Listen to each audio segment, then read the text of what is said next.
নমস্কার, আমার নাম Kuldeep. Presently working as block disaster management officer, যেটা শর্টে বলা হয় BDMO।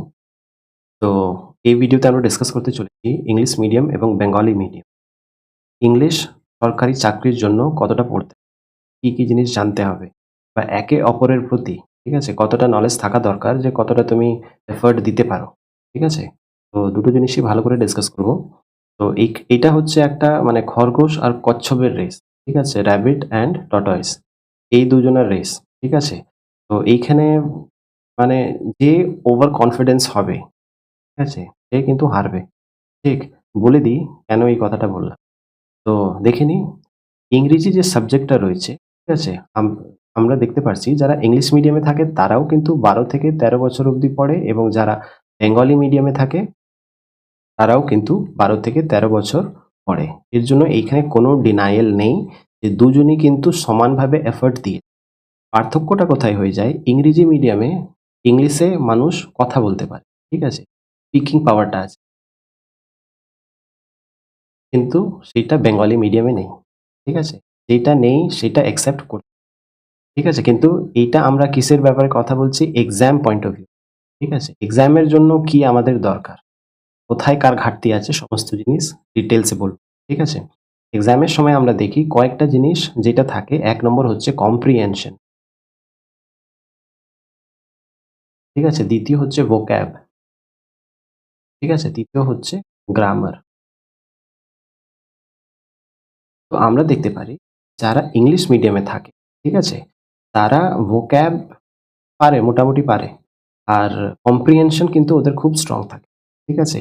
এবং যারা বেঙ্গলি মিডিয়াম থেকে এসছে তাদের গ্রামার খুব স্ট্রং থাকে, ঠিক আছে? ভোক্যাব থাকেও, এমন নয় যে খুব কিছুই জানে না, ঐরকম ব্যাপার নেই। ভোক্যাব দুজনেরই ভালো করে থাকে। কিন্তু কম্প্রিহেনশন ওরা একটু উইক। সেই ধরনে যদি আমরা ইংলিশ মিডিয়ামকে যদি আমরা দেখতে চাই, গ্রামার কিন্তু ওদের খুব একটা স্ট্রং নয়। আমি দাঁড়িয়ে দুজনের সাথে ইংরেজিতে ফটফট করে কথা বলে নিলাম। কিন্তু যখন পেপারে সেটা নামানোর ব্যাপার এসছে, তখন আমি গ্রামেটিক্যাল মিস্টেক করবই। এটা ইংলিশ মিডিয়ামের ক্ষেত্রে বললাম।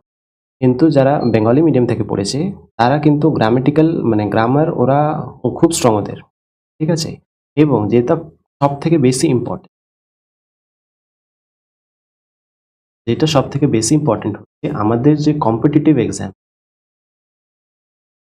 কম্পিটিটিভ এক্সামগুলো এমনভাবে ডিজাইন করা হয়েছে, যে এখানে কিন্তু কোনো মিডিয়াম মানে আপার হ্যান্ড থাকবে না। মানে যেকোনো মিডিয়াম থেকে সে পড়ে আসুক না, সে কিছু না পড়েই পরীক্ষা দিয়ে দেবে আর পাস হয়ে যাবে, সেটা কিন্তু হবে না। ঠিক আছে? যদি তুমি ইংলিশ মিডিয়াম থেকে থাকো, তাহলেও তোমাকে পড়তে হবে। যদি তুমি বেঙ্গলি মিডিয়াম থেকে থাকো, তাহলেই তোমাকে পড়তে হবে। যদি তুমি ইংলিশ মিডিয়াম থেকে থাকো, তোমাকে গ্রামার উপরে কন্ট্রোল করতে হবে। গ্রামার উপরে কন্ট্রোল থাকতে হবে। ঠিক আছে? গ্রামার এবং ভোক্যাব। আর তুমি যদি বেঙ্গলি মিডিয়াম থেকে থাকো, তাহলে কম্প্রিহেনশন এটার উপরে তোমার কন্ট্রোল থাকতে হবে এবং তার সাথে ভোক্যাব। ঠিক আছে? ভোক্যাব কিন্তু দুজনকেই করতে হবে। এমন নয় যে আমি পারি, আমি আর করব না। ঠিক আছে?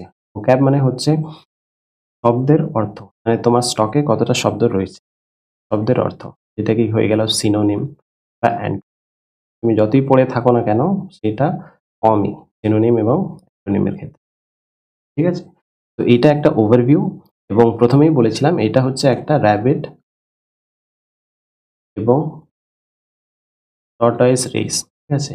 যে ওভার কনফিডেন্ট হবে সে কিন্তু হারবে। পরিষ্কার। ঠিক আছে?